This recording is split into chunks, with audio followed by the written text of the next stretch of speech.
What's the strangest thing a dead relative ever left you? My grandfather was a quiet man who fixed things. When he passed away, the whole family gathered at his small house for the reading of the will. It was less a mansion and more a museum of half-finished projects and neatly organized tools. My cousins, Mark and Sarah, were already circling like vultures, whispering about a rumored stock portfolio and the value of the house. I just wanted something to remember him by. My name was read last. To my cousins, he left modest but significant amounts of money. To my parents, the house. And to me, he left, and I quote, my old mantel clock from the workshop because he always knew how to see the value in things others overlook. Mark snickered. The clock was a hideous, heavy thing made of dark, grimy wood and tarnished brass. It hadn't ticked in 20 years. It was, to them, a final, quirky joke from an old man. To me, it was the only thing I had left of him.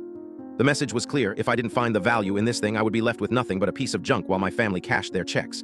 The weight of that expectation felt heavier than the clock itself. I took it home and set it on my kitchen table. It was even uglier up close. But as I wiped away decades of sawdust, I noticed things. The wood wasn't just dark, it was ebony, a rarity. The brass wasn't just tarnished, it was intricately carved with tiny, specific symbols I didn't recognize. My grandfather's words echoed in my head. See the value in things others overlook. On a whim, I started searching online. I typed in descriptions of the carvings, the style of the clock hands, the maker's mark I found hidden under a layer of grime on the back. It was a tiny, faded stamp. Breguet et Fils. My heart skipped a beat. I fell down a rabbit hole of antique horology, the art of clockmaking. The name Breguet was legendary, the Da Vinci of watchmakers, serving clients like Marie Antoinette and Napoleon.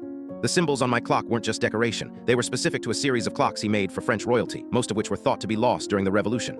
This couldn't be real. It had to be a replica, but my grandfather was a master craftsman. He would have known a fake. I found a specialized appraiser in the city, an old, serious man with a magnifying glass permanently attached to his eye. I carefully packed the clock and drove 3 hours to see him. He looked at it for a long time, turning it over and over. He didn't speak for what felt like an eternity. My cousins were already planning vacations. My parents were talking to real estate agents. I was sitting in a dusty office, my entire future depending on a broken clock. Finally, the appraiser looked up at me over his glasses. Where did you get this? He asked, his voice a low whisper. I told him the story. He nodded slowly. Your grandfather was a very, very smart man. He explained that it was not only a genuine Breguet, but one of 3 sympathique clocks ever made, a masterwork with a detachable watch that would be automatically wound and set when placed in a cradle on top of the clock. It was a priceless piece of history.